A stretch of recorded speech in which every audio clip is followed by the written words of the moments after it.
Okay. And we do have a quorum, so we'll go on to Pledge of Allegiance. I pledge allegiance to the flag of the United States of America and to the republic for which it stands, one nation, under God, indivisible, with liberty and justice for all. Thank you. We will move on to citizens' comment period. Did anyone sign up? Okay. No one signed up at this point, so we will move on to item number 5, business items. Approval of minutes for September 9th, 2021. I trust all of you read those and made edits to Marissa or Kat if you had any. Can I have a motion? Make a motion to approve. Do I have a second? Second. We have a motion and a second. All those in favor? Aye. All right, they passed. Item 5B, discussion, reports, and updates. Items applicable to the Planning and Zoning Commission discussed at the October City Council meeting. I don't think there were any. So, okay, so we will move on from that one. Update on FM 2252 sewer project and TxDOT FM 2252 expansion. You're welcome. Sewer project, my understanding is they did a walkthrough Friday. That project is just about 100% completed, so which is great news. 2252, that project's kind of been pushed back about a year because now the intersection of 2252 and 3009 is going to be included with the widening project. If anybody would like to view the October council meeting, TxDOT did do a presentation, very informative presentation concerning the widening project. They went into a lot of detail about the widening of the bridge over the creek, as well as some other projects that are going to be going on in our area and that will affect our area. So, I highly recommend, if you haven't already gone online to watch the city council meeting, you may want to do that. There were actually 2 presentations, one from Comal ISD Superintendent, Dr. Kim, and then TxDOT, like Nancy said, and they were very informative, both of them. So I highly recommend that. Okay. Chair, I have a question. At the council, they had mentioned that they were going to potentially put that TxDOT presentation online on the city website. Are you all still working? I'm going to let the city secretary answer that one. Yes, we will put it on the city's website. Yes. I do have one more question. Nancy, I do have a question on the sewer project. Yes. I'm glad to hear that it's almost 100% complete. And I do have a question because I did drive by there the other day on the holding tank. Mm-hmm. I know I brought that up as far as I know that they have it fenced in right now, but is there going to be any type of screening that's going to? No, No? we did not budget for any screening in just that. to give it a nicer. And, you know, hopefully that will only be, that holding tank will be the solution just for a few years. And we hope that one day we'll be able to connect direct into CCMA.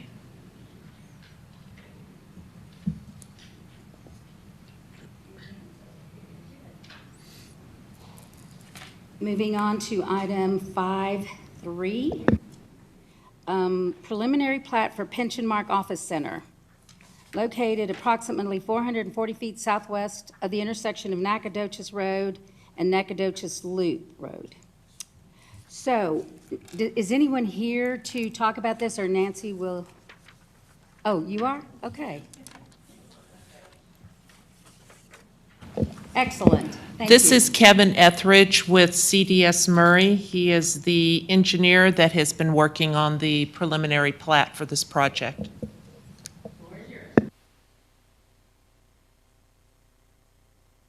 Oh, thank you.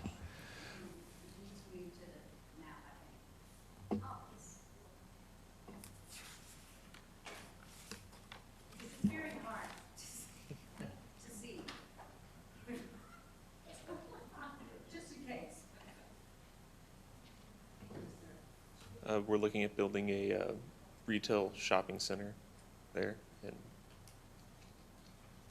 having all the utilities and stuff in the plat. Any questions on the plat? We had a good discussion previously about, with pictures on how you plan to position your first building and all, and with the drive-through possibly in the back, and the Yes. way traffic would flow so that it wouldn't back up onto either 2252 or Nacogdoches Loop. Yes. So I would imagine, I can't tell that by this, however, Nancy? What you're referring to was their rendition for their master plan. Right. The preliminary, city council approved the master plan. And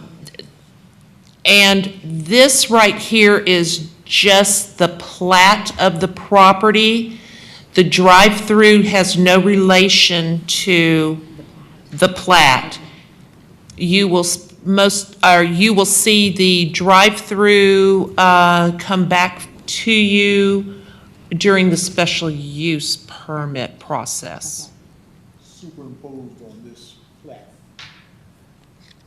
Yeah, which this plat is really pretty much of what that master plan was reflecting.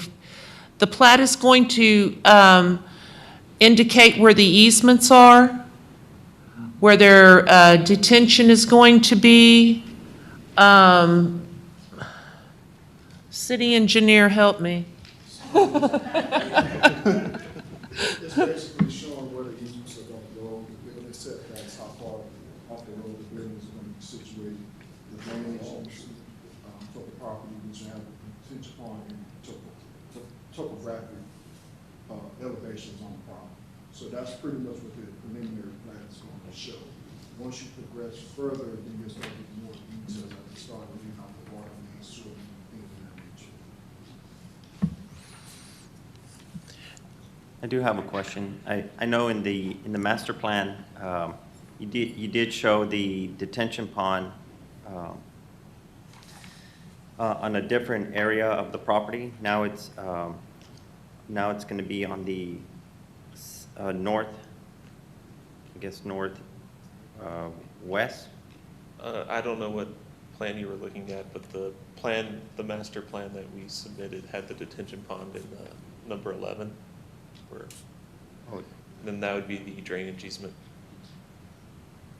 maybe I'm looking at this. Oh, I'm sorry, I apologize, I had my map upside, the other side. So, okay, it's still in the same location. It's in the same location. Okay, yes.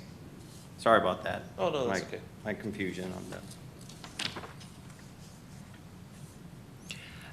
And remember, this is, the preliminary plat is the first of the two-step platting process. The final plat will follow this, will be coming back to you in the next month or so, couple of months. Any other questions? Okay, so just to be clear, because we are still operating under the previous ordinance, the old ordinance. The current ordinance. The current ordinance, Yes. This property is going under Neighborhood Services B1 at this time. It is being developed under that section of our current ordinance, yes. Okay. Okay. No, if there are no more questions, I guess then, do we send this to city council? Yes, all of Okay. this will go through city council as Okay. well. All right, because it's the preliminary one, the original, okay. Thank you, Mr. Etheridge, since I don't think there's any more questions. Thank you. Okay, so commission, we need to vote to send this to city council for their review as the preliminary plat or the original plat. It's been submitted. Do I hear a motion? I motion that the preliminary plat for Thank you. Pension Mark Office Center be accepted, or excuse me, be recommended to city council for approval. Second. We have a motion and a second. All those in favor? Aye. Passed. Okay, so this is something I will bring to council in November. Yes, ma'am. Okay, thank you. All right, moving on to item number 4. Master Land Use Plan. Are there any questions or items up for discussion or anything else from the commission on this, on the Master Land Use Plan? Nope. Very good. We will move on to item number 5, draft zoning ordinance. Just to give a little bit of background, the technical committee of the Planning and Zoning Commission met on September 29th, I believe, and we went over questions and comments that were submitted during the public hearing. We made some adjustments. We also, thank goodness, had the help of an employee, an attorney, or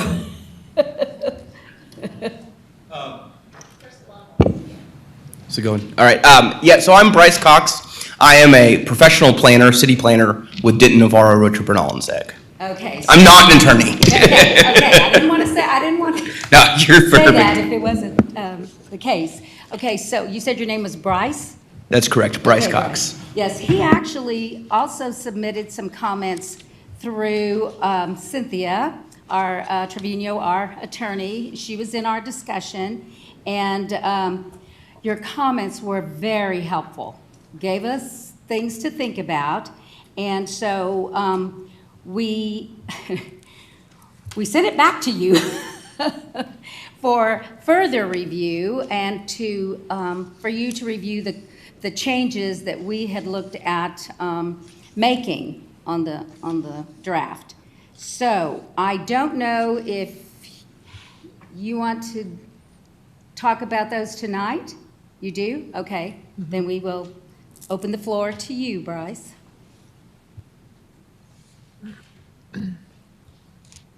I'll move up here if that works for everybody, as opposed to just sitting and talking at everyone. So, again, good evening, everyone. My name is Bryce Cox. I am a professional city planner employed by Denton, Navarro, Rocha, Bernal, and Zeg, the city's legal counsel.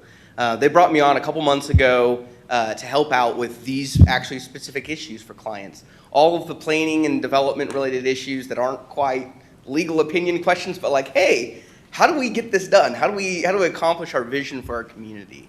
I have about a decade of experience doing city planning. I've spent most of that time working as a municipal staff member doing planning work, so I know the struggles of your wonderful staff that does a great job and how many different hats they have to wear every day and how they're always pulled in 15 different directions all the time and never have enough time in the day to get everything finished. So I'm a big fan, and you probably saw a lot of comments in there as well, just about, hey, if we're trying to accomplish this kind of goal, there's a different way to do it that's a little easier on everybody. And so there's a lot of those kind of common sense, low-hanging fruit pieces. My understanding from visiting with Cynthia is that One of the places that we're kind of stuck on a little bit is in regard to commercial design standards related to architectural design and site design for commercial buildings.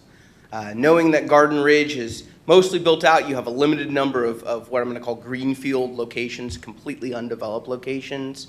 It is important that we get it right, or at least mostly right.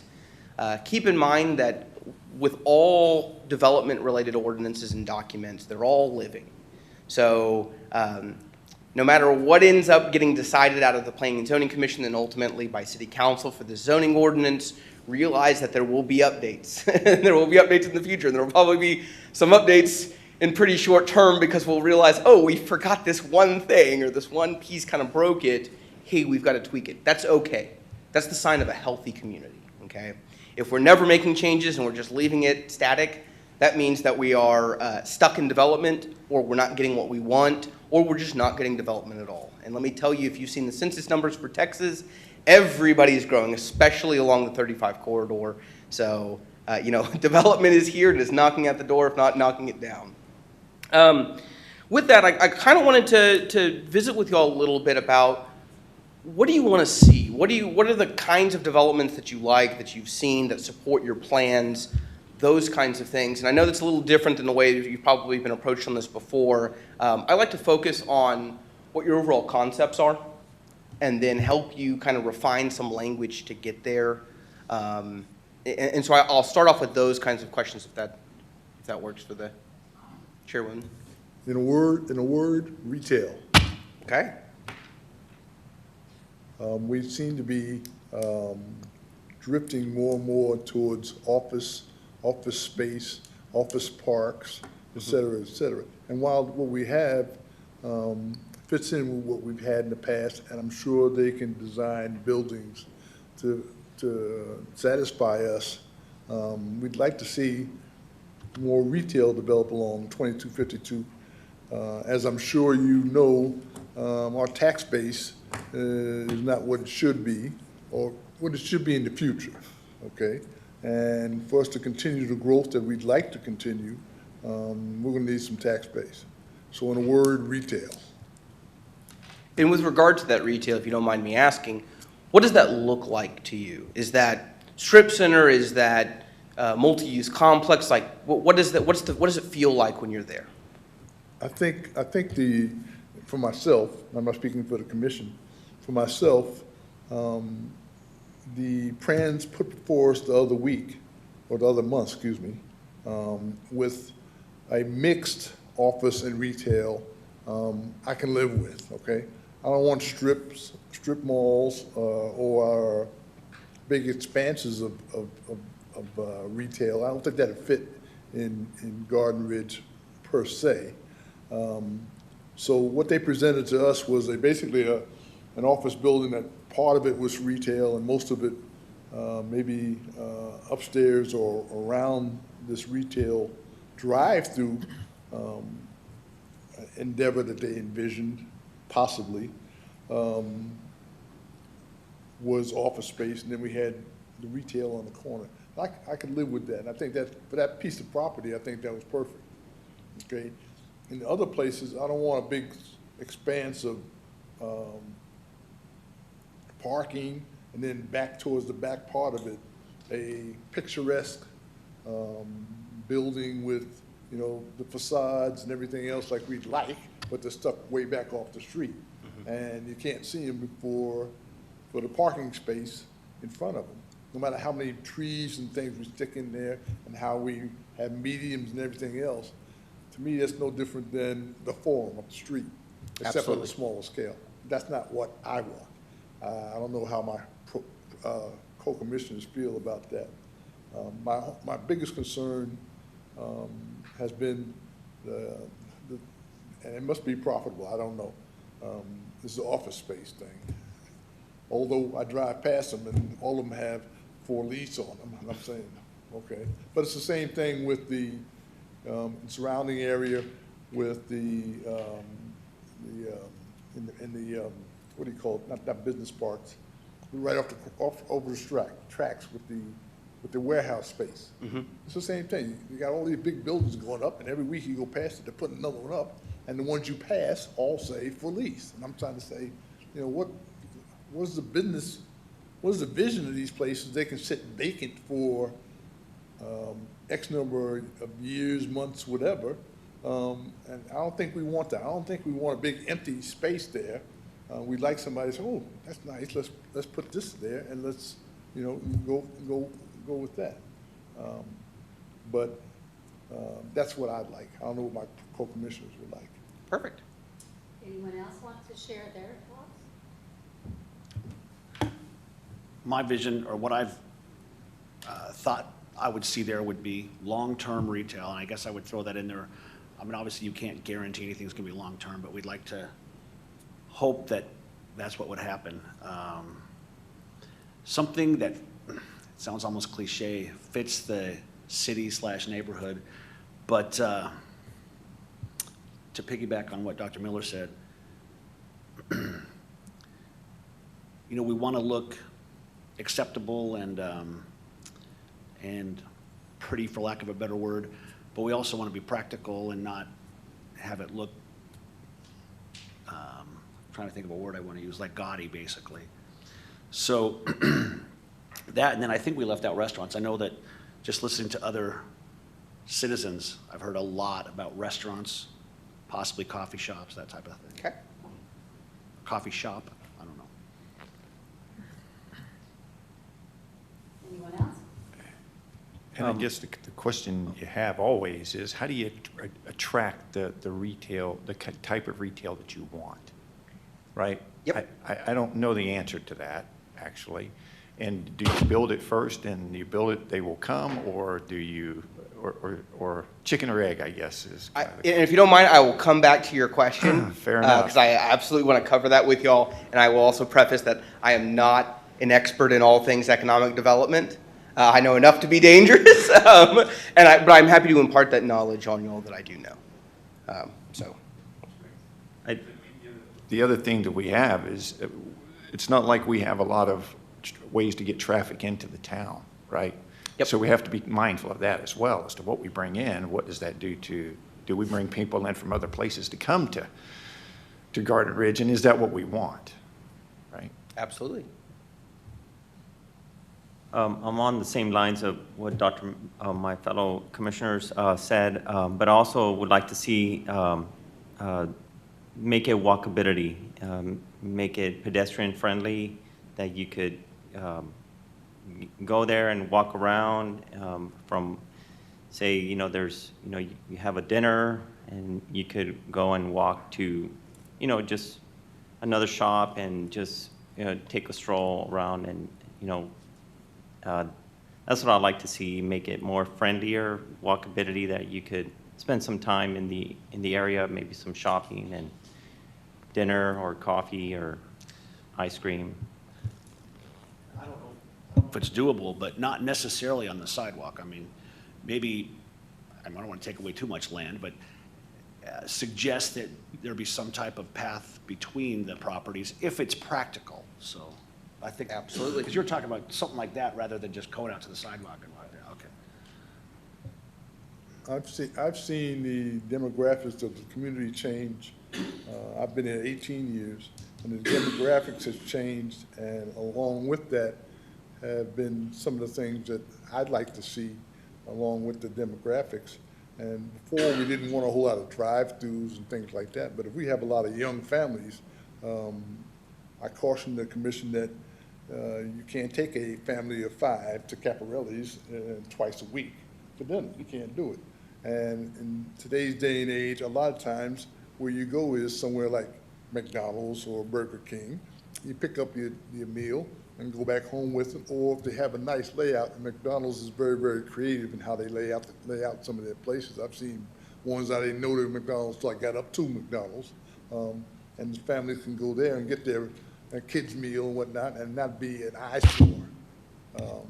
So I think we have to keep that in mind as well when we look at some of these plans that come to us, because at most of our age group, I won't say our age group, but most of our age group, we want restaurants and places you can eat dinner, but you can't take a family of 5 to some of the places that we're talking about going to dinner.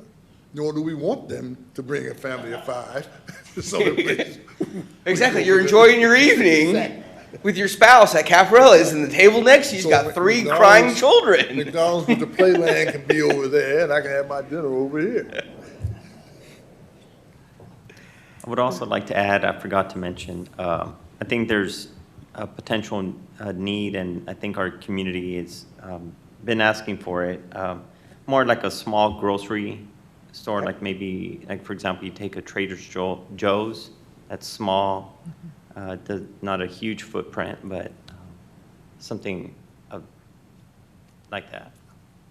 If we could attract. If we could attract it, yeah. Anyone else?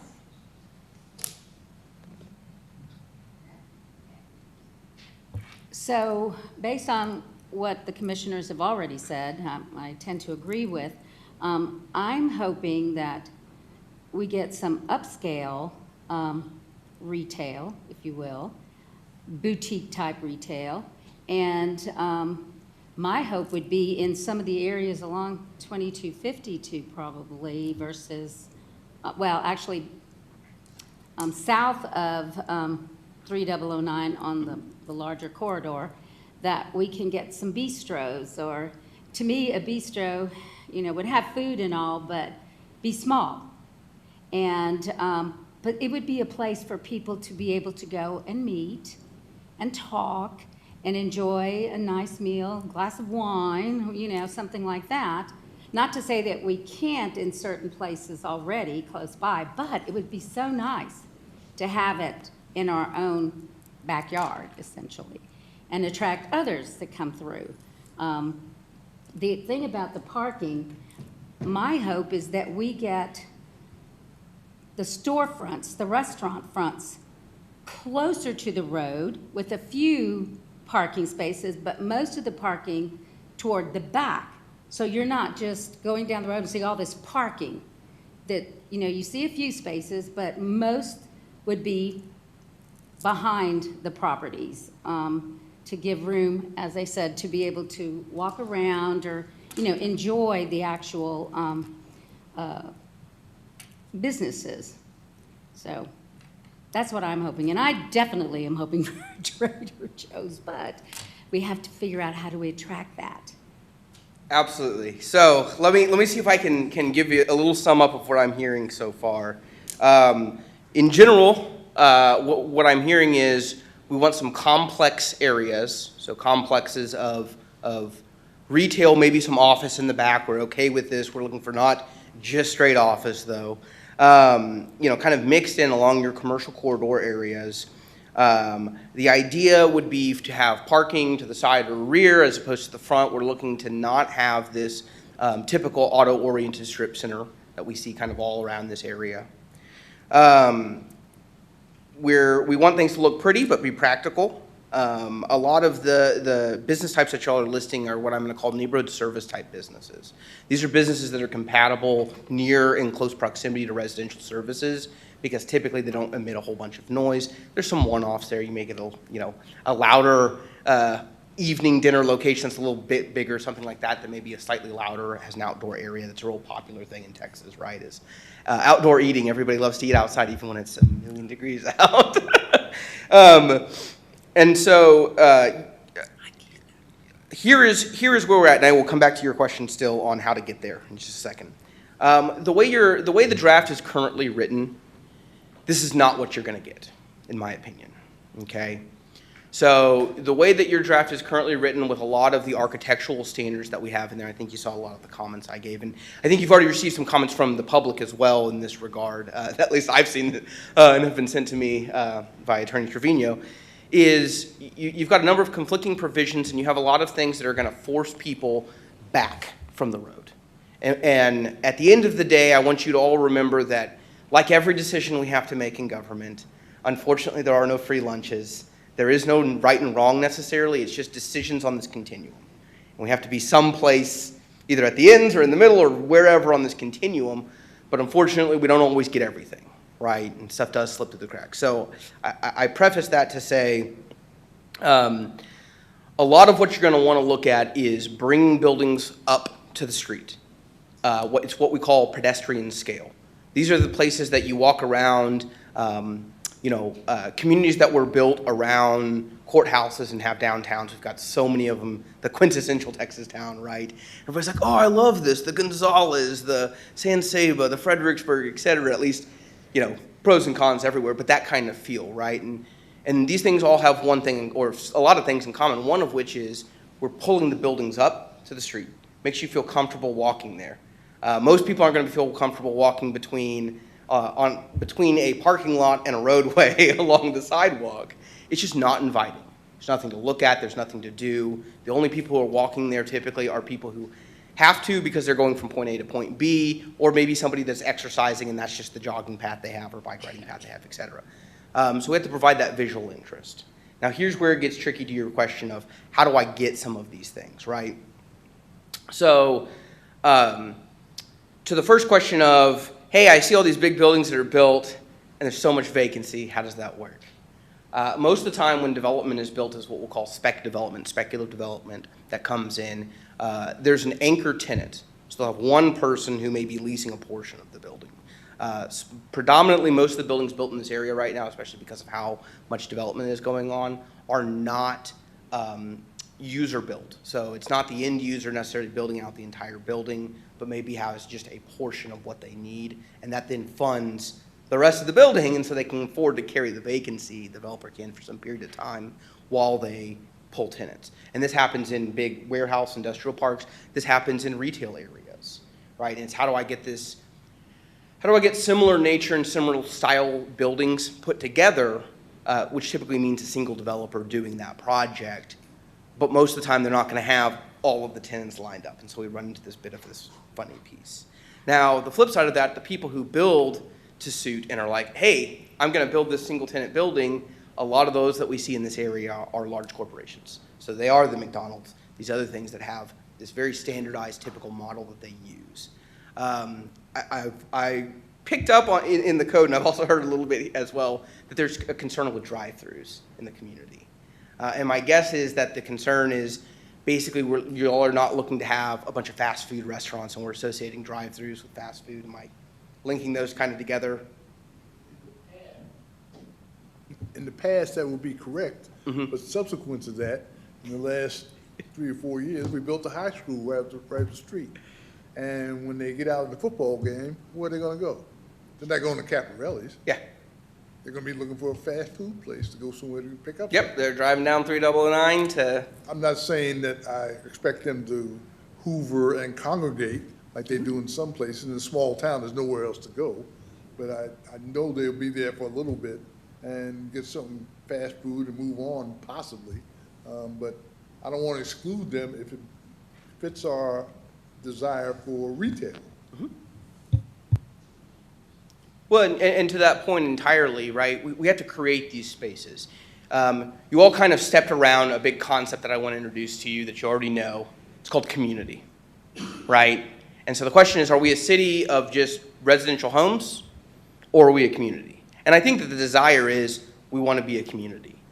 You know, we've historically been kind of neighborhoods and homes and a little bit of commercial here and there, but we're finding ourselves, we're finding who we are, and what that is meaning to us is knowing our neighbors, it's knowing people down the street, knowing people from school, knowing people from work, et cetera, and building this sense of community, this place where you can meet and congregate and talk to folks, the bistros, the cafes, the public meeting spaces, et cetera. So here's where that also gets tricky. For the most part, a lot of big corporations, right, super profit driven, not overly interested in that. They're happy to do it if it's a requirement, but they're not going to design their business around that. Now, the funny part of it is the people who are going to do this best are from the community. They're the entrepreneurs. They're the person who may be a homemaker who says, hey, pandemic has done some crazy things to us all. I figured out I've got this love for baking, and I'm really good at it. Why don't I give my hand at opening a commercial kitchen and doing a bakery, right? Now, the difficulty is if we have architectural standards that are incredibly high, that person is always going to be priced out because A, your price per square foot and rents are too high for them to take that risk. The other piece that's going to happen to this with very high architectural standards is So you're going to keep the kind of mom and pop, the local people out. To encourage them, you'll have to rethink how you want to do standards, and I would suggest bringing them down a little bit and try to regulate less. One of the lessons I've learned in this profession is, as much as we try to, and as much as I would love to absolutely control all aspects of development and be like, yes, these are the kinds of buildings we want. It looks like this great little organization. The world is way too complex for this. Okay, there are too many forces that we can never control, market forces, personal opinions, et cetera, all of these things that no one has any control over, and they just kind of have to mesh together. And so from that, I learned that no matter what standards you have, if somebody wants to build an ugly building, by golly, they will use your standards, and they will build an ugly building. The great example in the story that I've always heard about this, if you're familiar with downtown Dallas, there's a big eyeball statue in the middle of downtown Dallas next to a hotel. And the story that I heard on this was that the developer who owned the hotel next to it tried to get rezoning from city council for that property to build it, and was denied. And so he said, hey, you know what? If you won't let me do what I want to do here, this is what you get. And he put up a big, huge, and it's this massive, like, God, I think it was like 20, 25 feet tall, this just huge eyeball sculpture. And it's gated up as part of the hotel. And hey, what does that tell you? That means that if people have money to burn and they want to do something to just kind of stick it to the city, they'll do it. I find that the best effort is given not towards trying to regulate those people out, but work with them and encourage them to see the community's vision and see where they fit in that community's vision, in your community's vision, to help them get there, right? We can all be productive members of the community. We can all work together to make these things happen. Can I interrupt you for a moment? Absolutely. So thank you for what you're telling us. I guess the question then to me, you jump forward. I hear what you're saying. But when you have defined space, we don't have unlimited space, right? And that complicates this matter as well, correct? I mean, because now when you have a bigger group, you got a better chance of getting diversity. When you're smaller, the diversity becomes more challenging, I think, is what you're telling us, right? Based on if our standard's too high, then we don't get some of the diversity that we're looking for. So I guess that's what we need to think about as well, and anything you can speak to that would be helpful. Yeah, exactly. And so what I would encourage us to think about is, let's identify a handful of items that are important. This is what we want to be. This is what we want to feel like. I saw, and I think there were a couple comments on it about the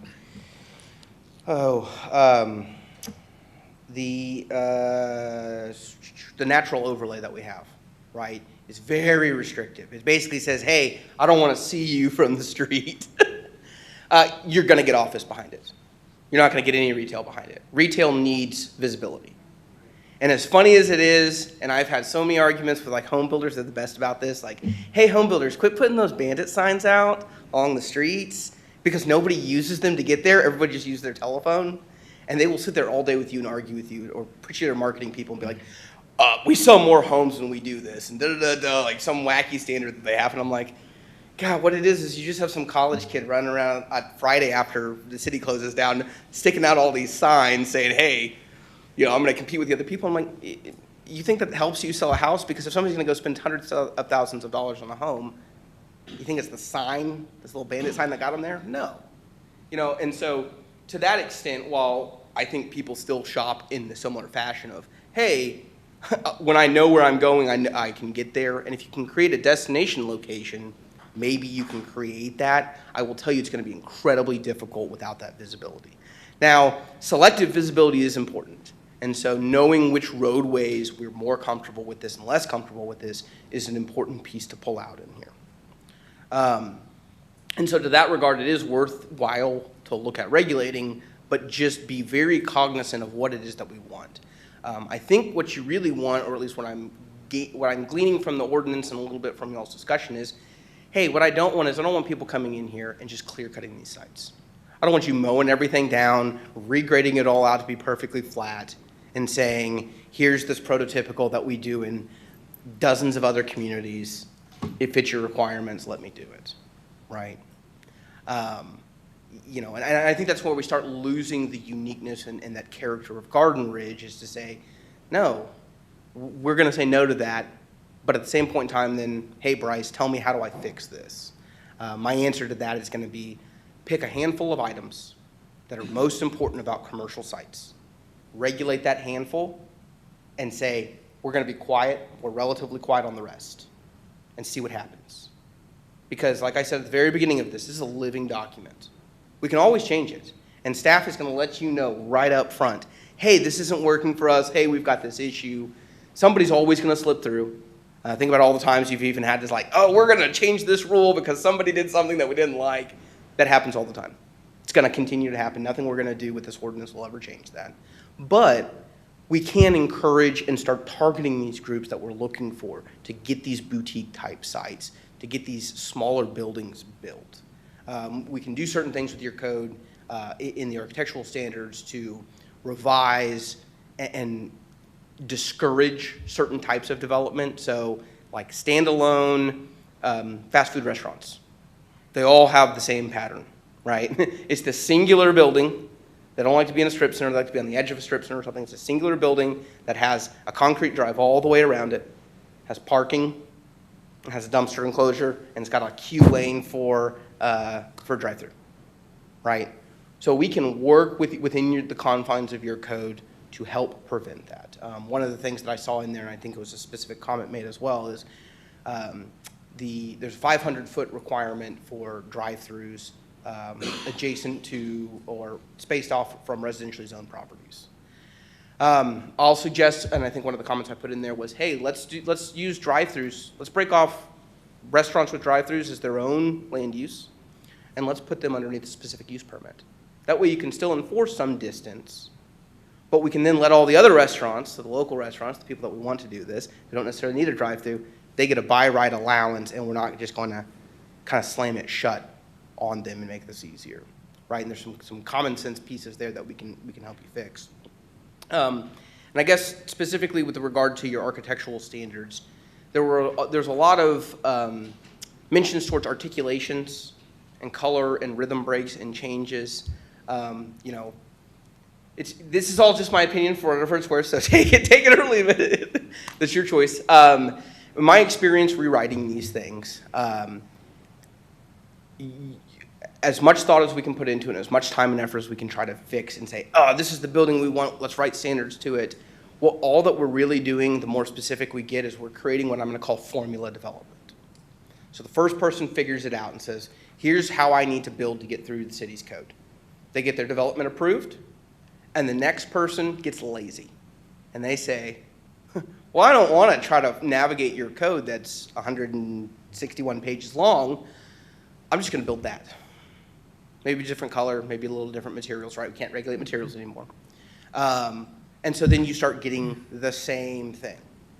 You know, think about development along the highway, along 35, all the way, doesn't matter what city you're in. Most of it looks very similar, right? Because people build formula patterns about how they build things. Now, the retail market has a little bit to say about this.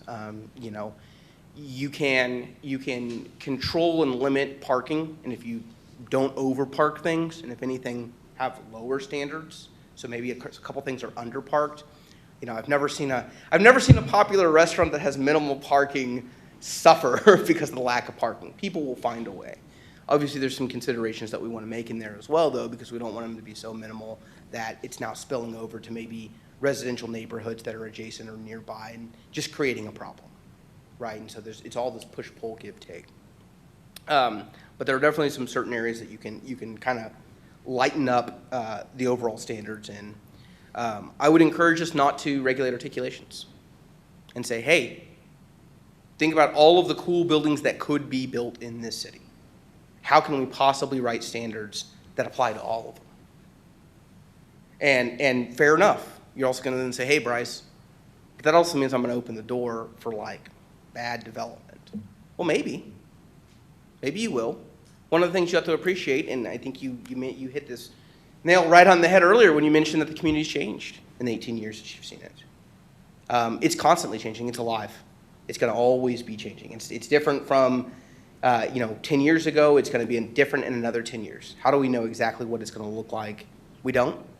The choices that we can make right now are controlling the growth and directing it or guiding it in a direction that we want. If we're too strict and we're too stringent in everything, we're going to shut a lot of opportunity doors. You'll have less things come in overall, you'll block as much good as you do bad. And so fair enough, like I said, it's all a decision on this continuum.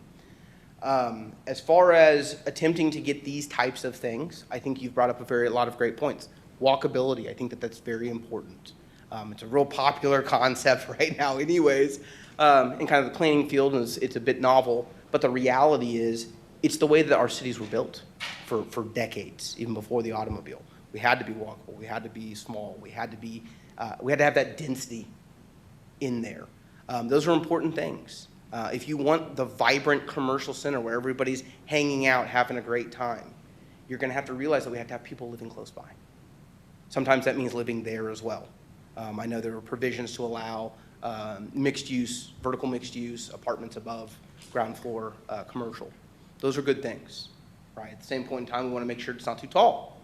Sightlines are a big issue. You have enough topography in the city as well that it's tricky. And so a lot of this also is going to happen organically. I think if we try to pitch too many spots to say, this is exactly where I need this thing, this is exactly where I need this thing, this is exactly where I need this thing, you're going to try to plan the community. You're going to overplan the community. And it's either not going to develop, it's going to stall out, or enough time will change that the feel of the community has changed and you've already missed an opportunity. I mentioned at the very beginning of this that there's a limited amount of greenfield. What I didn't mention, and I specifically didn't mention, I'll bring it up now, is you have a almost unlimited amount of redevelopment, okay? And these are phases of communities. So we've grown from being a rural farm community to a suburban community to the next iteration, which will be, in my opinion, a complete community as we add these neighborhood services and really start reinforcing it to keep the dollars in town, to keep people staying in town, provide that opportunity. You can encourage and increase those things with, thoughtful regulation, right? The zoning ordinance that we're looking at is the toolbox to make your comprehensive plan happen, right? And to that extent, also realize the comprehensive plan is a living document as well. I think the current one goes out to 20 years, I think, or 25 years. I was looking at the last. I don't remember how many years. But I'll tell you, 20 years ago, I was going to be a mechanical engineer. Then I graduated and became an archaeologist, and now I'm a city planner. So I only say that just to say I think we can all relate to, hey, did I realize I'd be doing what I'm doing 20 years ago? Did I think the same way as I do now? And so we have to understand that the people who come after us, just the people who came before us, had those same things, and we should weigh that in our decision making. With regard to parking, I think that you're right on the nail on the head with just, hey, let's functionally prohibit parking in front of buildings. And you can do this by what is called a build-to line instead of a building setback line. So what we do is we can institute a requirement in certain corridors, certain zoning overlays to say, hey, instead of setting the building back a certain distance, you have to build the front of that building within a certain distance of the property line. And obviously as we look at corridors, we need to be mindful of what that actually means. TxDOT roadways are always an iffy one because they always want to expand indefinitely. And the last thing we want is to create a situation where we can't get the expansion in or we're limiting buildings. But build-to lines are a really great option for in caps or areas in very close proximity to residential, because what we're doing is we're creating that pedestrian scale, right? As we think about all the places that we like to walk that have those commercial aspects, what is it that you like about those things? And oftentimes the answer is, well, the building's like right here. There's stuff to look at in the windows, maybe there's people, maybe it's restaurants, maybe it's a lot of different things. That interest is definitely important in there. The other thing that we haven't talked about too much is landscaping. I think landscaping is going to be a key area to keep Garden Ridge. And I think the way that you do that is you pick a couple common elements, we have those as requirements, and then after that, leave it open. You can have loose language that says, hey, it's got to be landscaped, it's got to have trees and shrubs and all of the other stuff, can't just be grass. We can write that without standardizing. You've got to have 15 shrubs for every 30 feet and 1 tree for every X number of feet, et cetera. And if we just pick those elements that we like, that are most important to the community, then we can make sure that those are cohesive along the way without creating a homogeneous environment that looks all the same, right?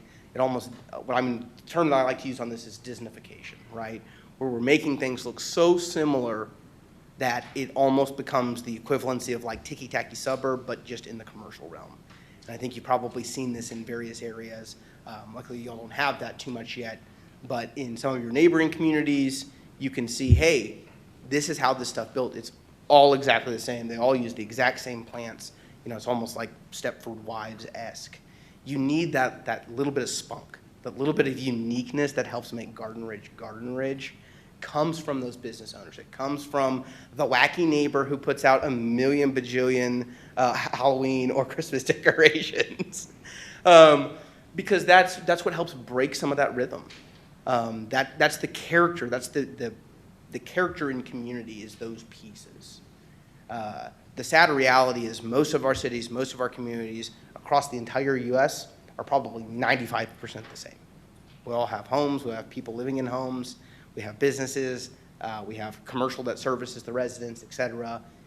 So how do we make that part of Garden Ridge that is unique, how do we celebrate it? And I think that we identify it, and part of it's already identified in your comprehensive plan, but we just identify those elements and say, these are the pieces that you need to have in common. We want to see street trees. Street trees are great, by the way. I love street trees. And in fact, if there's nobody from Public Works here, I'll even say this. I love to put them right on the back of the curbs. Doesn't always work because of how utility lines work and some certain things like that. There's always concerns, but they do wonders. They slow down traffic because you get a tree that starts growing really big and you're inclined to drive slower so that you don't crash into it. You put the sidewalks just on the inside of the trees, and so now I have a protective barrier against high-speed traffic. That makes you feel immediately more comfortable. They provide shade. They are just naturally great. You have a lot of them. That's a good thing. This is a great natural resource that's in this community. Celebrate that. You know, I saw your tree preservation and mitigation pieces in there. It's good. You know, encourage most of these things that you want to encourage need to take a both carrot and stick approach. So just like your tree preservation, we want to penalize you for removal, but I also want to toss you a carrot for preserving. And so we do that by saying, hey, we're going to credit these things against your required landscaping, but you can also remove them. We're not saying you can't, maybe up to a certain percentage. You can remove them, but you got to pay. And we're going to dedicate those funds to being used for adding canopy back to the city, whether it be through public property, school property, or the like. And those are things that we can do. You know, those are things that are good policy, good programs to do. So what are, I guess after I say that, and I'm happy to answer any questions that anybody has along the way as well, and I know we've kind of covered a whole bunch. What are some of those items that you think that are uniquely Garden Ridge?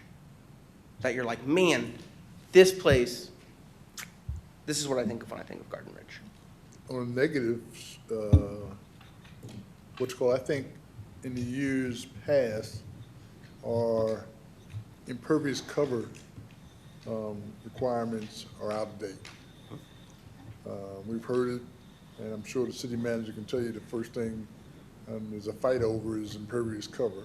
And I'd like to see us come more in line with our neighborhood, our surrounding neighborhoods, if there's a difference. Maybe ours is just like everybody else's, but I think in the past that's driven away some developers because we have real strict impervious cover requirements.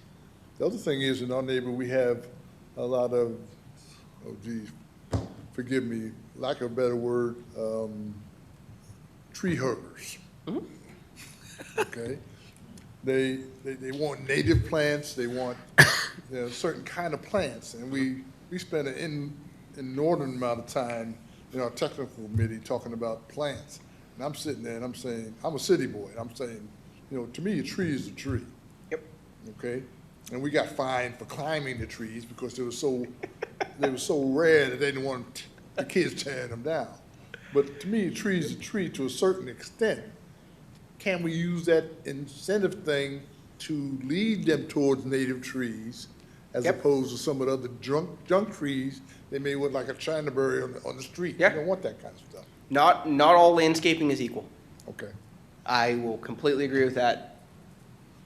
Hook, line, and sinker. And I think that some amount of here's where I will encourage us to watch out for, is it can get difficult from a regulatory standpoint to say, here's what you can't do, and here's what you can do on the same thing, right? So I've got this planting list that says you have to plant these items, and I have another list that says you can't plant these items. It's like, wait a second. Okay, how do these kind of things go together? And so the ways that those work out better is to say, which is more important? I think the answer in most communities is hard and fast. There are certain tree types that we're gonna say, I mean, you plant them, we're just not gonna give you any kind of credit for it all. You do it because you choose to do it, right? And those may be what we'll call trash trees. Unfortunately, a number of them are native. I see mesquites get called out a lot. I see hackberry, stuff that gets transmitted by birds, fence-line trees is a common place as well. You can absolutely say, hey, we're not going to give you any credit for these. And to that same extent, we don't really like these kind of trees in our community because they're not really adding to the character. We're not going to penalize you for removal either, right? Because that's that kind of give and take piece in all of this. It's important as well to understand, and I'm sorry, I kind of forgot to mention this piece. It's important to realize that at the end of the day, development is kind of like a dance, okay? The city has its part and says, hey, these are our rules, here's how we're enforcing them. Your staff will work with developers, say, hey, what's your project? Here's what we're kind of looking for, and there's a lot of discourse back and forth. Oftentimes it's not overly detailed, and the markets kind of drive what is needed in certain areas, as much as we want to say, by golly, I want this development, name the city of wherever you saw it, I want this here, this would be fantastic. Yeah. And the answer is, unless the city's willing to build it and staff it, the reality is the best that we can do is reduce the hurdles to get there. Knowing that whenever we bring everything down, as the attorney has told you probably before, and I'm not an attorney, so this is not legal advice, is we have to be fair to everybody. So we don't get to pick and choose. We can select by sites as a function of zoning. And there may be certain areas that we say, the community says, hey, look, this hard corner here is super important. This area hasn't been developed. The hard corners are always the first piece to go almost. We need to be really careful because the first thing to come in is going to set the stage for the other development. You'll also hear me say, and I'm less popular for this opinion, which is municipal buildings need to be nice. They need to be the nicest building on the block. And you're like, God, Bryce, you just love paying taxes, don't you? No, I don't. But I do recognize that how can I expect the private sector to build a building nicer than what the city is willing to put in, or any governmental entity for that matter is willing to put in. And we look at the old buildings that we love in humongous cities in New York, Chicago, et cetera, even Austin, and a lot of those big public buildings are nice. They were built with a lot of craftsmanship, other things like that. I think you'll have a gorgeous facility here. This is a great start because it says, hey, this is what we're about as a community. We're willing to put our dollar where our mouth is, and this is the expectation that we have to be matched by private sector development. But it is important to keep that in mind because a lot of times you'll also find in development that time is money. So developers, as they come in, they may be fine with meeting standards. We may have a couple standards at the end of this that are still like, ooh, we're just kind of sticklers, but we're okay with that. We went into it knowingly, hey, we know what we're going to get out of this, or at least we think we do. It's going to be this kind of thing. It's a higher standard than other places in the area, but we're okay with that. Just because it's a higher standard doesn't mean it's going to turn people away. Because if they can just pay it and still get through your process quickly, they're all for it. I can't imagine how many times I've been asked, hey, why don't y'all do expedited reviews? I'm happy to pay extra for this. And the answer is, we just can't. We don't offer it as a service, et cetera, when I worked for the city. And that's just because of that fact. The fact is time is money for them, and so even if it's a little bit more, if you can get them through the process faster because your code is simpler, easier to understand, there's less hurdles to meet. Articulations is a funny one, and I've rewrote it many times in my career, and I look back on it and I'm like, oh, God, every time I just miss the ball. Anyways, because it's always a floating percentage. It's always this floating piece of, hey, how far does it need to be on this rhythm and break? I think one of the comments that was turned in mentioned the articulations. And the answer is, hey, your articulations as written work real well for exactly what you don't want, which is the automotive commercial strip center. How do we deal with larger buildings? How do we deal with smaller buildings that really don't need that articulation? Because if they're small enough, roof pitches, things like that are naturally going to come in, get you there. It's important to realize also, especially from the localized developer perspective, that when it's people in your community trying to build, even if it looks like it's on the cheap, these are the people who are going to reinvest in their property. They're going to make it nicer as they make more money. As their business is successful, they're going to add to and expand, right? Those are really the people that you want, and it's a long gambit, right? We don't get the immediate payoff day one, but we get that lasting institution, that area that can be defined as, hey, this is the community of Garden Ridge. You want to see what it looks like this. And you can point people to those things. Bryce, you've been very helpful, but it's also contrary to pretty much damn near everything we've done to a certain extent for the last 3 years. The reason I say that, and stop me when I lie. Stop. Okay. Just for a second, because I think what he's focusing on is commercial. Yes. Okay, so it's not everything we've done for the 3 years, but there is a big portion. And I was going to tell him or mention, I would hope that what you've been telling us, you are putting in writing to Cynthia at various parts of the draft, correct? Mm-hmm. That's correct. Because I was going to ask the commission for additional, comments, but it really looks like we're going to need another technical meeting once we get your input through to Cynthia, and then we can look at, because some of the things that even that Dr. Miller mentioned, we know we've had a problem with impervious cover, but we addressed that. Yep. We changed the impervious cover for commercial to give them more, not less. And so we are looking at comments that we've heard over the last 4 or 5 years as we've 3 years ago started looking at this. I appreciate the perspective that you're giving us and something that we hadn't thought about. Maybe we're driving away the types of businesses and the types of buildings and facades and things like that that we really want. Because we are very restrictive and we say we need certain, things. And so it gives us a lot to think about. Yeah, and to your point, I guess what I would say is we're not looking to do big rewrites, okay? You've got what you got. You've worked really long and hard on this over several years to get it put together. And as I said in the beginning, this is all a living document. The suggestions that I would have are, similar to some of the comments that have been submitted in already. The written comments are, hey, let's dial these knobs back just a little bit on the commercial architectural standards, a little bit on the landscaping, and let's see how it rides. Which are also for commercial. Correct. Because our residential is pretty well set. Yep. People of Garden Ridge know what they want in the communities of the neighborhoods. Yep. They want what they've got. They don't want different. And we pretty much left residential as it is. Mm-hmm. So we're not trying to make any drastic changes to that. Really, the focus is what do we want in commercial? Mm-hmm. We want commercial to come in. We want retail. We want restaurants and things like that. But I think it's been beneficial to hear from a city planner, what maybe we need to kind of dial back or to take another look at. Because as I'm making notes of kind of some of the things that you've said, I'm going, oh my gosh, she's right. Oh my gosh. So, we do, I think, need another technical meeting.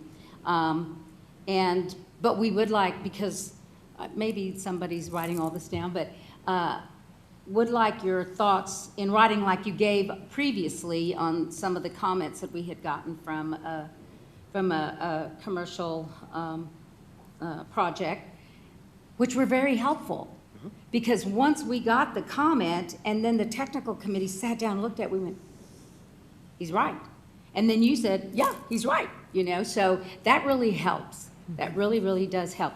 Because even though this will be a living document, we want to, as a commission, over the last 4 years, we've been saying, we want to give it the time it deserves, because right out of the gate, we don't want changes, really. We want to have thought as much as we can about what we want, how to get there, and hopefully not everybody's coming, oh, I need a variance, oh, I need a variance. No, we've tried to encompass the ability for people or, you know, for developers to bring in what we want. So thank you very much.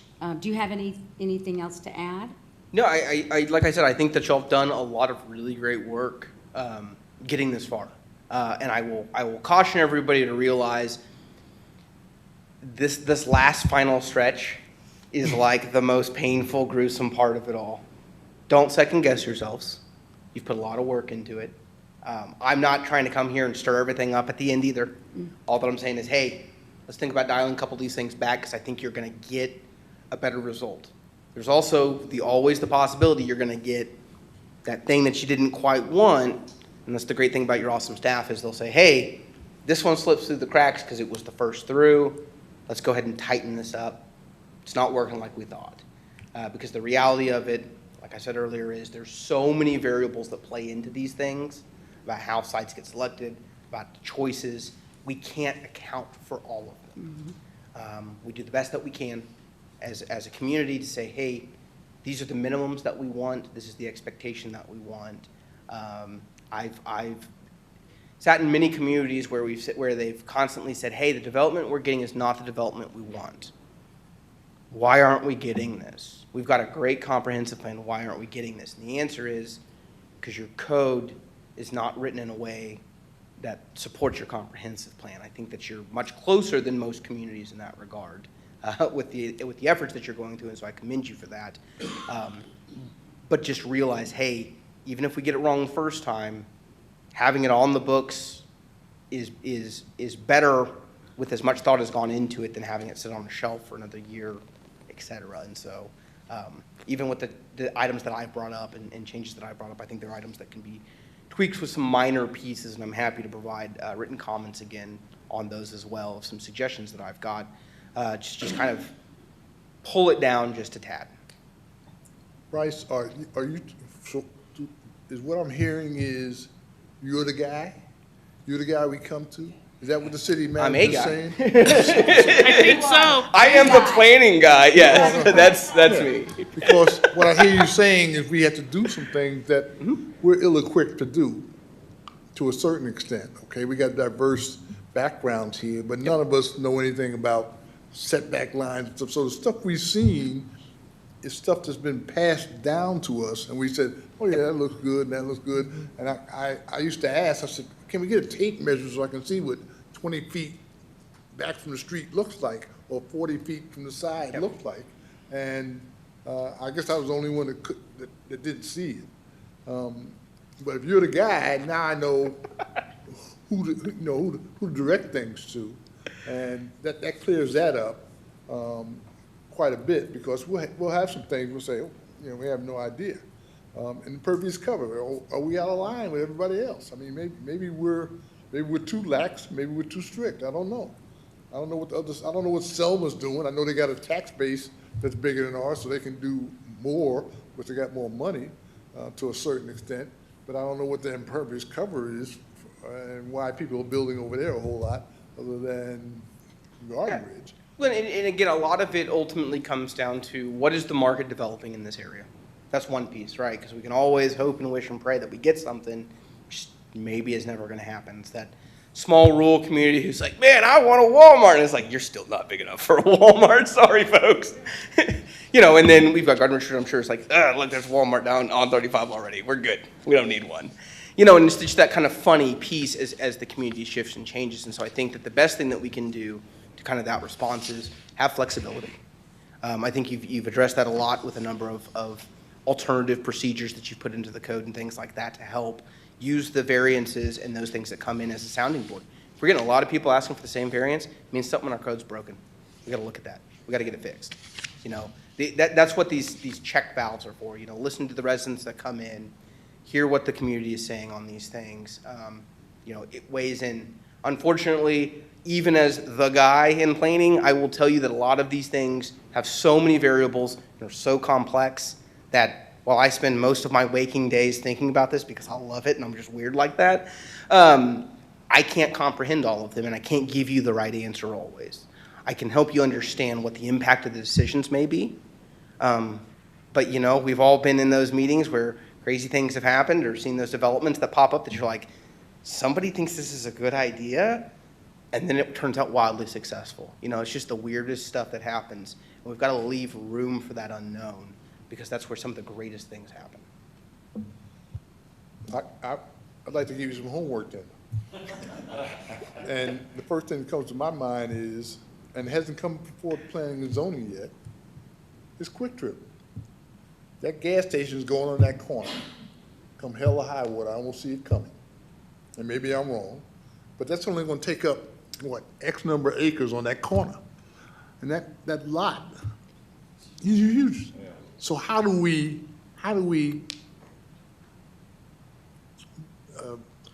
develop or lead people to put the right stuff around that gas station? Because before, I've seen gas stations stuck on the corner, and then you got strip mall on that side, strip mall on that side. Developer's happy because he's got everything rented out, and he got all this parking space in front of it. Did you happen to see the site plan that the developer actually put out? No. Okay. Because well, it hasn't come to us yet. Yeah, well, no, they did it to the community. It's community. They did it to the community, so you can have some idea, and I'm sure that we can get a picture of, and you may already have it, yeah, of what that gas station on the corner then would be surrounded by other things in the development. Not really in a strip mall per se type feel because they're set further back and they've got parking. But the biggest problem that I see with Quick Trip is that we really can't stop it. It's zoned to be able to put a gas station there. Now, depending on what else they need, we could look at what variances they're asking for and whether or not they meet the city's criteria and all. But as far as saying no Quick Trip, I don't think we can, unless I'm totally wrong. I mean, if it's zoned to be able to put that in there. Yeah, I mean, so that's, you know, a relevant piece. I'm sure you've all sat and heard rezoning cases. And we normally hear them with somebody with something, they have an idea in mind. I want to build this. The reality when you're considering those things is anything that's permitted in that zoning district can be developed. Yeah. Right? And that's why to that point, we don't want to be so specific as to say no on things. There are some pieces where you can get certain developments that set the stage for how that area looks. Just keep in mind that things change. The world is constantly changing. Development is constantly changing. Over the span of even a bigger development, it will change. It will go through several iterations just because of how market shifts and what businesses are interested in building, et cetera, and all of those things. And it's just good to be aware of that and knowledgeable and say, hey, we're going to get what we're going to get out of this. Let's spend the extra time saying, hey, have you thought about doing this to make it better? Shouldn't cost you anything. Make community happier. Would you be willing to do this? And there's a lot of low-hanging fruit in that regard that you can end up doing, working with developers to say, hey, let's make your site better. At the end of the day, sometimes it's just lipstick on a pig, though. You know, gas station's a gas station. One of the most gorgeous gas stations I've ever seen is on Highway 360 in Austin, and it's got a nice terracotta roof. It's got community space above. I pointed this out to an old boss, and I was like, yeah, this is what we need to have gas stations look like. And he says, that's great, Bryce. What are you going to do with that? I said, well, it'll look nice. And he says, still a gas station. Like, you still can't put the canopy behind the building because people won't use it. You know, like, it's still a need. As long as we have cars, it's a need, you know, and that's even a funny piece. I don't want to, you know, we don't need to go down that rabbit hole, but hey, what does transportation look like in 20, 30, 40, 50 years? So, you know, and that's that hard piece, is we always get stuck in what can we see today, right now, in the next 2, 3, 4 years. The reality is a lot of this stuff it's the long game, and we have to understand that. I think that you're most successful in preserving the essence of Garden Ridge by promoting the local flavor. The businesses that are going to come from the community and be supported by the community. Those are the ones that help, you know, support the school functions. Those are the ones that help support city functions. Those kinds of things are these local businesses. And I will tell you, by and large, the biggest hurdle to every local business and getting into the market is high standards. If high development standards, we're not keeping McDonald's out. McDonald's just got an infinite checkbook that says, what do I have to do? Help me make my building as close as possible to my prototypical, but still meet your requirements. But the mom and pops, the local places that y'all love, the Caparellis, right? These restaurants, they have limited overhead. They're starting off in a much lower section than a big corporation. We've got to help them out. And that's the easiest way to help them out, is to say, hey, let me be real thoughtful about what I'm going to regulate and how I'm going to regulate it. How do we keep from going so low, however? Yeah, and living document, just start, we know what it looks like right now. You know, any changes that I'll propose will be probably to just either change how we're regulating something. That's one of the big pieces why I asked you at the very beginning was, what are the goals? What do you want to see? Because some of these things, we want to regulate it, we're just regulating it the wrong way. And so it's those little minor tweaks of, hey, let's just rewrite this to be this piece. Other things are, let's just be hands off, let the market fill where it needs to. After the first couple developments come in, if we don't like them, let's tweak it. We can always make changes, just like you've been working on changes for the last several years. But Bryce, you said you're not an attorney. Can we do that? Can I change the ordinance? I said, whoa, we wanted a grocery store and we wanted Trader Joe's, but then Dollar Tree says, hey, I sell groceries. Not at that point. Okay. Huh? No. Not once it's, okay, so there's this concept called vested rights. You've got it in your revised piece. That's going to be what kicks in, which is once they've notified and submitted the first permit in a series of permits, that's where they're allowed to be.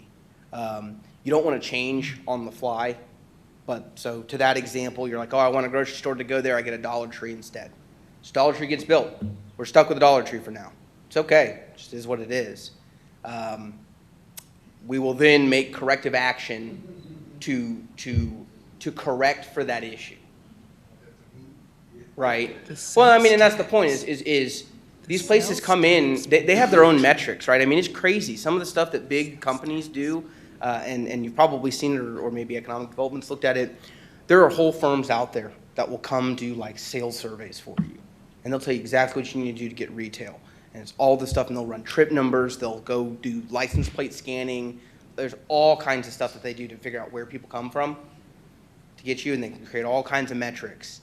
I think the reality to that part is, hey, there are people that use this. The Olive Gardens, I used to work for Brinker International.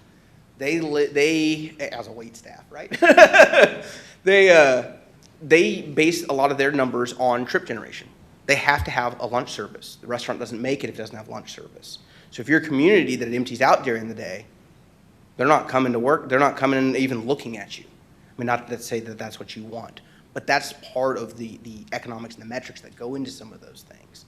Whereas the local person says, hey, there's not a coffee shop around here. I think coffee shop would be great right here. I used to work at a coffee shop. I'm interested in starting one. What do I need to do? Right? You know, is it successful? Is it not? I don't know. I don't know how well the metrics that the big corporations do, how well that pans out other than it's worked for them in the past. So, yeah, I guess all of that's just kind of food for thought. Any other comments? I just want to say, it's obvious that you've spent a lot of time looking at what we have going on here, new draft of this ordinance, and I personally appreciate it. and look forward to seeing what the suggestions you have so that we can make those necessary changes. Thank you very much. Happy to do it. Yeah. I think one thing that it's sometimes difficult to articulate exactly what we want, but it's not so much what we don't want. And as you go west down 2252, you can see what we don't want. No, and sometimes it's easier to talk about it like that. You know, and that's kind of, all of these things are kind of beating around that bush, which is how do we then use our legislative arm to say, these are the minimum rules, and we're going to regulate that you have a beautiful project. And it's like, ugh. And it's tough, you know, let alone beauty is in the eye of the beholder. But furthermore, it's a lot of times easier to say, well, I don't want these things, and so then we write regulations in an attempt to prevent it without realizing the flip side of that, which is, what are the unintended consequences? Now, we can think through them the best that we can, and I'm happy to aid you the best that I am able to as well on that. But at the end of the day, we don't know until it happens. You know, and so we all have to be prepared. Unfortunately, I'm sure if most of you have children or pets, it's another great one. I don't have any children, but I have a lovely office assistant dog. Works in the home office with me. So what I've learned is, as much as I tried to train her in a specific way to do specific things, I realized, Bryce, sometimes you're just slamming your head against the wall because this dog is never going to get in the water by choice. You know, and I'm sure you learn that with children. I've learned that with my siblings, is, hey, we're all different. We all have our own unique things. As much as love as we throw out there to the community, as much as we want it to be great, we also can coddle it too much and get something that we didn't intend out of it. And so where is that right place? You know, I'm not envious of you on this because y'all are the ones who have to make that recommendation and make that choice ultimately going to city council. Anyone else want to make a comment? So you're the man? He already Just told wanted you. to- yeah. Yes, Let's he's go- already Let's make sure, said you're the he's man. the man. Okay, I just want to make sure. So would you like to say it? Yeah. I am the man.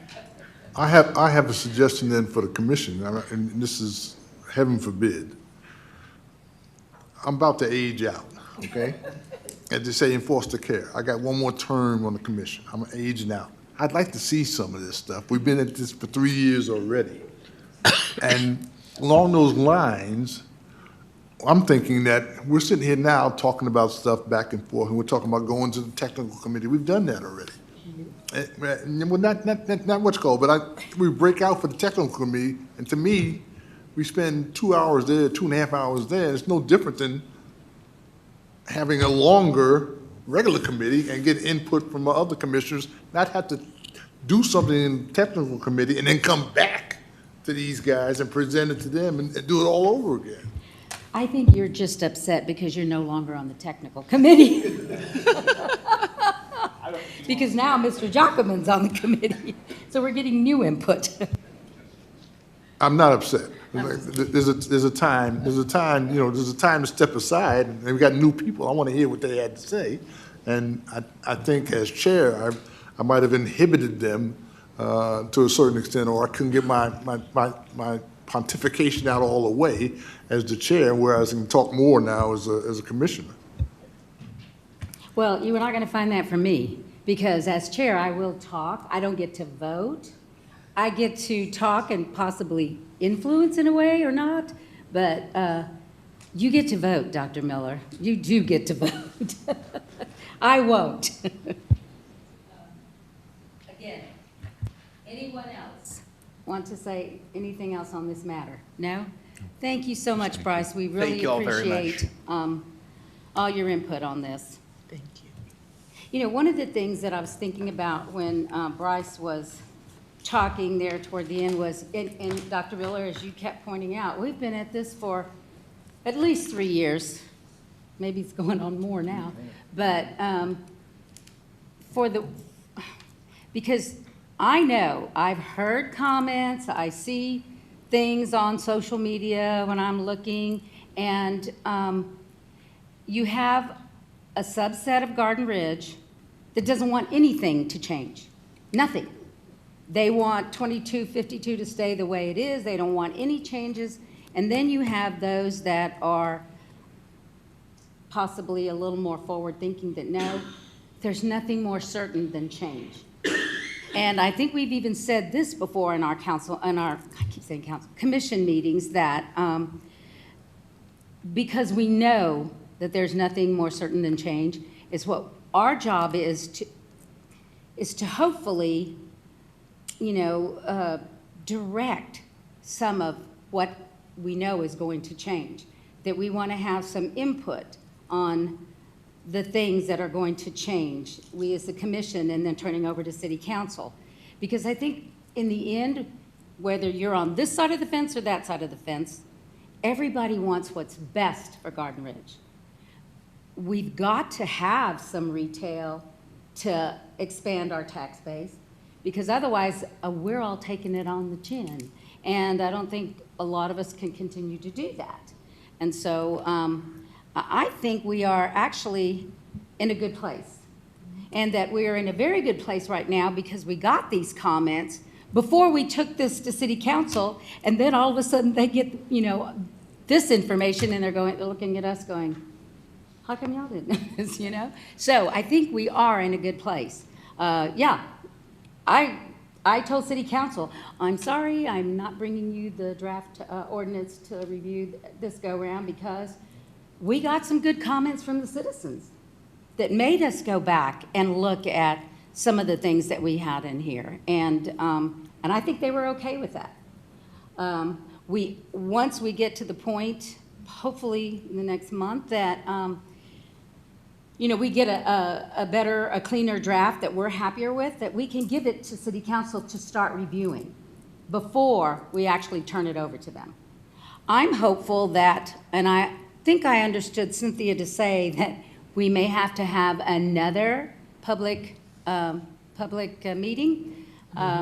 So if we work on it, if we make the changes, and we know we made changes based on some of the individual comments that we got, we've made changes to the draft, that hopefully they will see that we are listening, that we want what's best for Garden Ridge, and that's our charge. And that we're gonna die here till we get it done. So I'm hopeful that I'm not wrong in this, and it takes all of us. It takes all of us, whether you're in the technical committee or not. You've got to read it. If you see something glaring that all of a sudden is not raising to the top, you need to bring it forward. Okay, if you've got comments just in reviewing, send it to Marissa, send it to Kat, and say, oh, what's your next discussion? You may want to look at that. Absolutely, we will. So, okay, I'm off the soapbox. But anything else on this topic that you guys want to bring up? I'd No? like to make one comment. Sure. Just for consideration when you're going over the revision is, from a planning standpoint, it's easier to relax restrictions to fit a proposal than to increase the restrictions to keep out the Dollar Trees. So I'm not saying not to relax them a little bit, but don't relax them too much, because then you start getting the things you don't want. I think a lot of it was designed possibly, or some of the restrictions in that, on that avenue, if I'm not mistaken. Is that right, Bryce? A lot in the design category? Yeah. Most of what I was talking about this evening is just geared towards the commercial design standards and kind of commercial site development pieces. But your point is very well taken, and it is correct, which is, again, on this, there isn't a magic button that says, hey, just give me what I want and keep out what I don't. It doesn't work like that. Just like life doesn't work like that. And so, the good news to that point is there are some tools in the toolbox that are being proposed, like the planned unit developments, which will really help the truly unique person who's like, man, I got this greatest thing ever for City of Garden Ridge, just doesn't fit your code, where you can almost write your own zoning district that then goes to city council for their discretion to approve. And you can have a lot more guarantees that come with that. You do get that point and guarantee that there are specific layout or things are going to look a certain way. You can write those into planned unit developments, whereas you can't do that under regular zoning, and it would be far too cumbersome to do it anyways. So that's an absolutely great tool to be used. And I would concur that we don't, when I say there's a lot of reductions that we want to do, I don't think that it's a cut everything mentality. I think it's I've got a better understanding of what you want, and I think I can add some tweaks and some suggestions to help get you closer to that and regulate it in just a slightly better way. Thank you. Anyone else? All right. We will now move on to item number 6, Ordinance 210. Ordinance of the City Council of the City of Garden Ridge adopting board and commission policy and procedures, providing that this ordinance shall be cumulative of all ordinances, providing a severability and savings clause, and providing an effective date. So what we need to do here is we need to review our attendance, which, you know, is taken every single month, and we do have one item to discuss amongst the commission. And Section V on page 4 of 210 on termination says, after 3 consecutive absences or 4 total absences in a 12-month period, this will result in an automatic termination in the following, with the following exceptions. Okay, so we do have a commissioner that has had 4 total absences thus far within this year. Now, if all the absences are excused absences, the commission can recommend termination be waived by a majority vote. And then we forward that to City Council.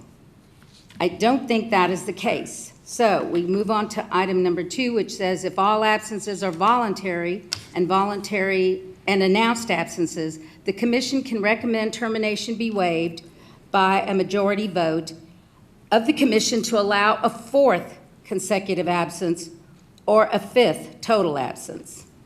And then we take our recommendation to City Council, who has the final determination. So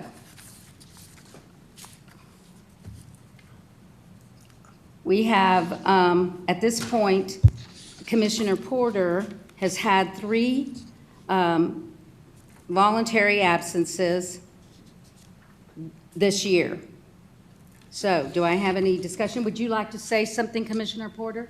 I'd like to say something. Well, Well, I'd like to, Oh. if he's interested, why? Well, yeah. I don't want to spend any time doing it. If he's not interested, Well, that's why I was Okay. asking him Okay. if he had something to offer via this. Well, I could say that one of those absences was not scheduled until after I'd already made vacation plans, so you can call it was a special session if you want to do that, that's fine. Okay, well, right now, we have you down for 3 voluntary absences. Scheduled, these are voluntary, but they are also scheduled. Well, the So, one wasn't scheduled when I had made my plans. special meeting. The oh, the special. special meeting, One of okay, them was a special meeting. okay. Okay, but what is your thought regarding presence and attendance at the Planning and Zoning Commission meetings? Is your hope that now that these are done, that you are interested in staying on, that depending on what the commission decides to do? Or as I think what Dr. Miller was getting to is if you have things going on that you feel you cannot make the meetings, then there's no need for a lot of discussion to go on, depending on what your thoughts are. Well, my thoughts are that I want to continue doing this, but I also have circumstances in my life of things that I want to do, and there will be travel for me in the future. This is not my entire life, so if there's conflict, I'm going to do what I have to do. Meaning that I will attend these when I'm able to attend these, but commission feels that I need to be here 100% of the time, I can't guarantee that. That I can't guarantee. This, you know, this is something that, when I looked at it and I saw where we were going, it seems like whenever we get all these sheets of paper with the rolling attendance and stuff, the city secretary is leading us somewhere. I said, okay, I better look at this because this stuff, I mean, somebody must be close or somebody's on the fence or getting close to something. So I looked at it and I said, you know, the real problem here, and it wasn't a problem, it was a necessary evil, was the special meeting, okay? Of course, it kind of, it hurt Art, but it helped Jess. You know what I'm saying? Because he would have been in the same boat had we not had the special meeting and he was able to come. So it helped him, but it hurt Art. So it's a double-edged sword in that case.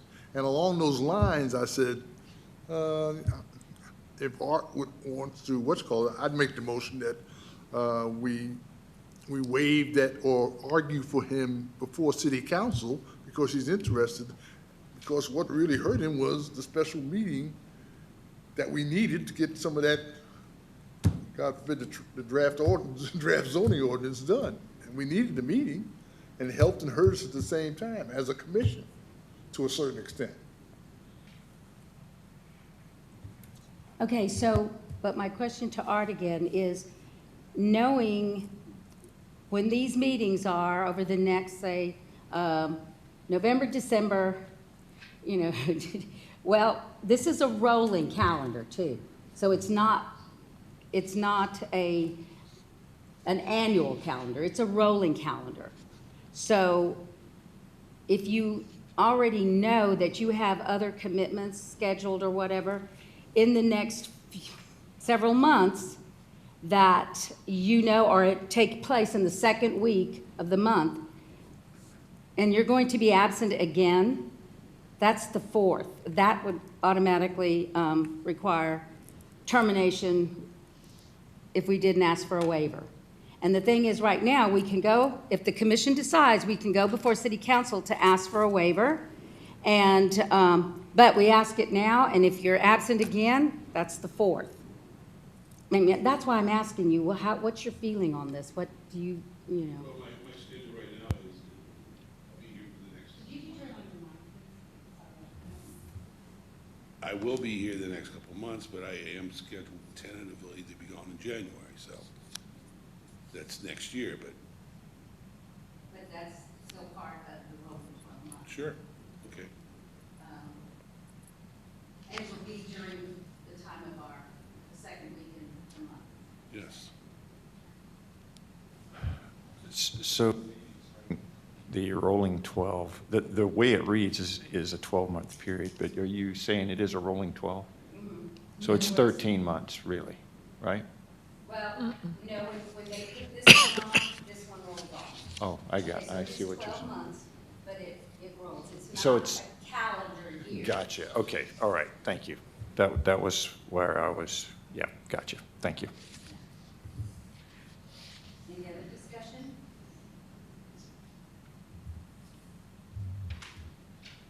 Let me just let you know, you're not the first person that's been in this quandary, okay? I guarantee you you're not. But it is an ordinance that we have to go by. And we all know when we apply to be part of we all say, we ask the person, you are aware there's an ordinance 210 that discusses, you know, attendance and dress and, you know, various things that, social media and all, but we have to be aware that this is part of what we have to follow. So what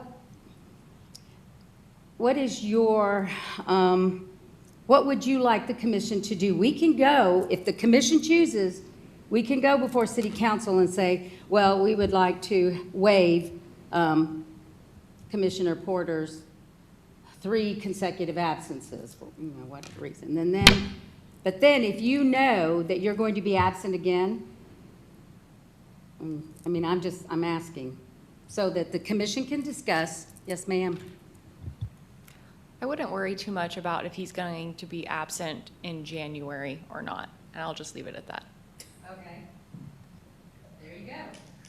So, Can I ask a going question? based on what the city secretary said. Can I ask a question of the city administrator?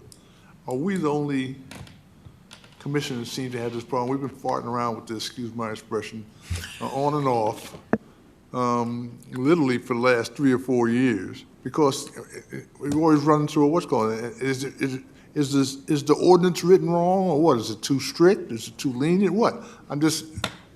Every month, we got 210 on there, and we're one of the larger commissions, I believe, and we meet maybe more often, especially if you consider the technical committees and the strategic committees and all the other stuff. And it seems like we spend a lot of time on 210.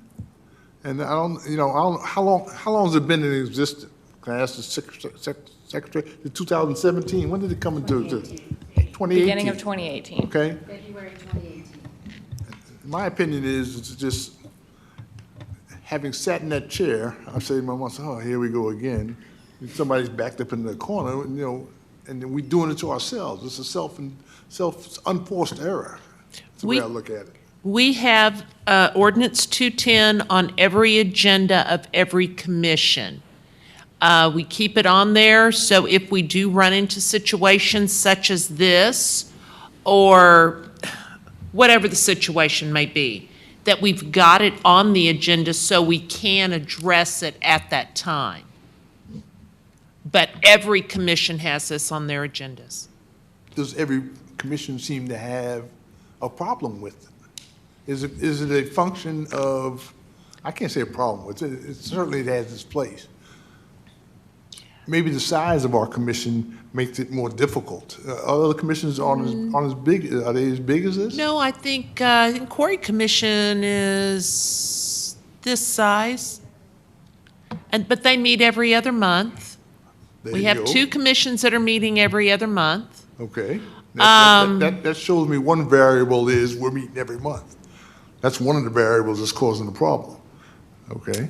It gives us But- more opportunity to meet the statute and more opportunity to But- miss also. But the Planning and Zoning Commission is a commission that has a lot more business and activity coming through you.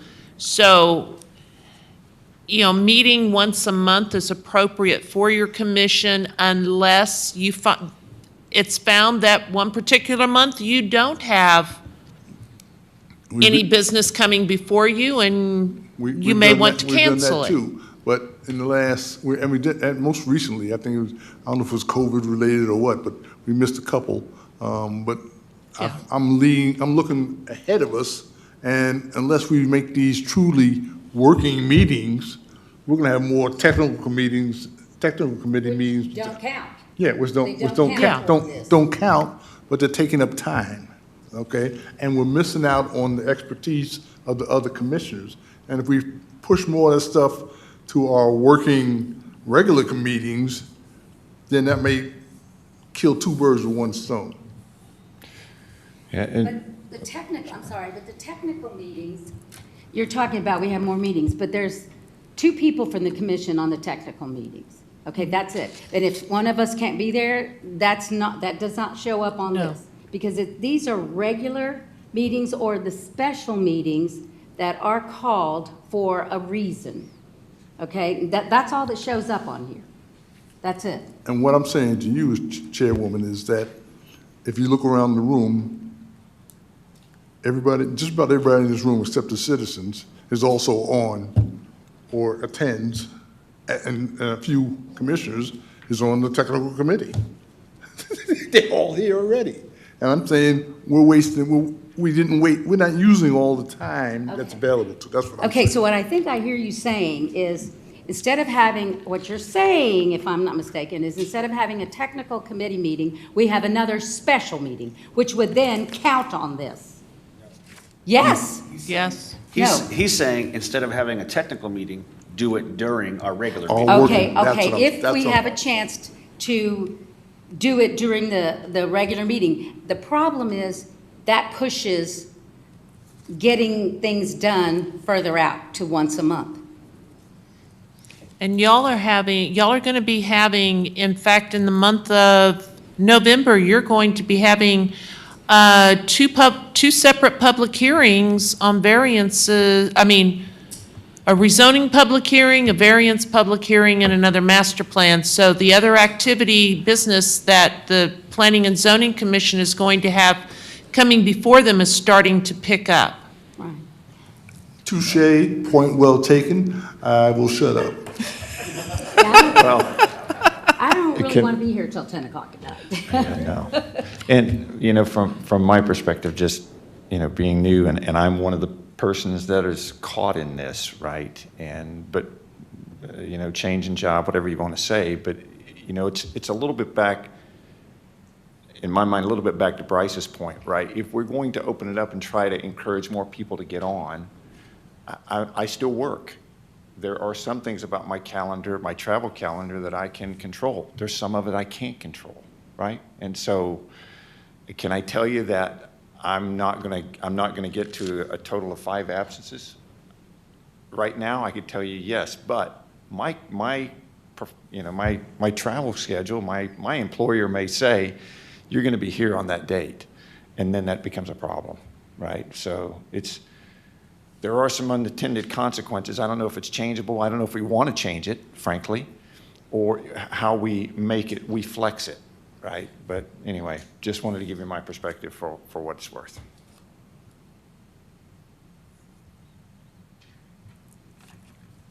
I will give you an answer in a couple days. Well, okay, so then the commission, right, today, have to go we're forward. supposed to decide what to send to council, or can we, I don't know. Technically, yes, because you'll have to make a recommendation to city council. I make a motion that And y'all don't meet again until November.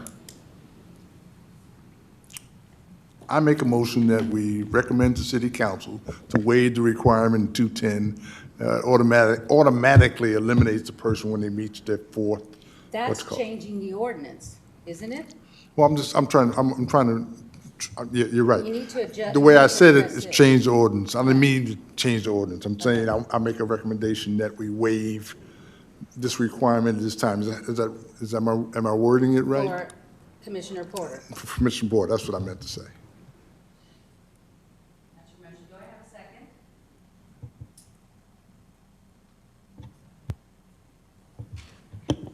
If I don't have a second, your motion dies. I will second it.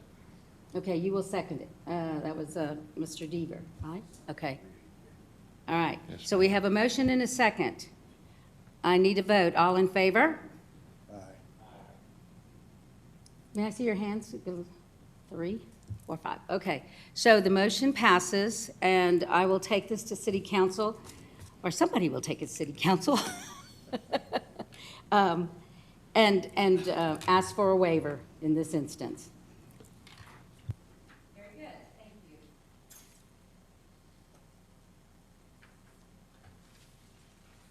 All right. Moving on to the agenda. Again, now we're on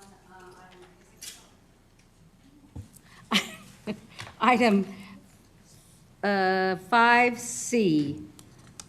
Do we have any future agenda items that we would like to put on the agenda that are not on there already, that we don't carry over every month? No? Okay. Moving on. Yes, sir? Is this the place I could ask that we're still having trouble, and we're going to have trouble looking at this on these online, okay, with us not turning on our speakers, okay? Can we get a sticky pad every month, and it says right here, and I recommend something fluorescent, that we sticky pad right here, it says speaker.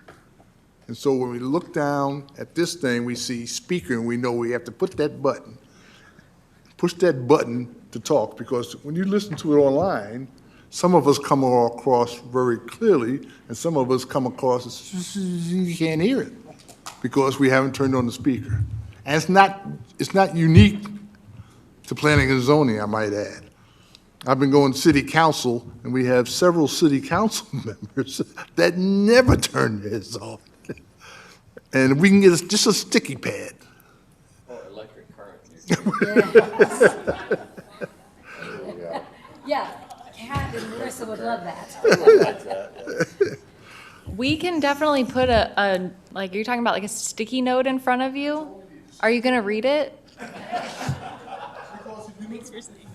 Yes, of course, see, I forgot to turn it He's on. going to read it, for sure. I forgot to turn it on. Yes, I'll read it because it's in front of the screen, and I can't see the screen because the sticky note is sitting right there. There's no way I cannot read it. And I start reading this, oh, I gotta hit the speaker. We can definitely do something to point out the microphone because it is an issue. Mhm.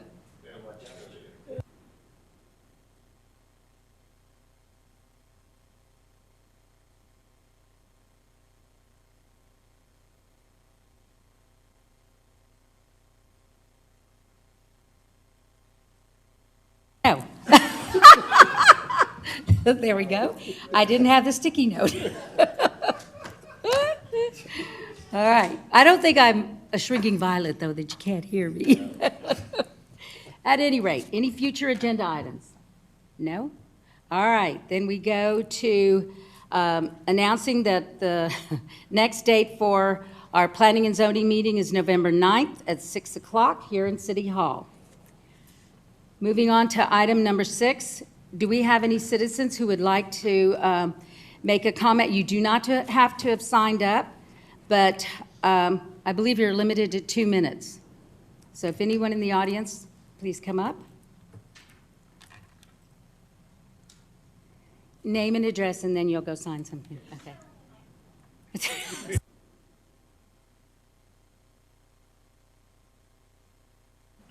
There we go, good, thank you. Hello, John Peterson. I'm a landowner of a parcel of land on 2252 in the city of Garden Ridge.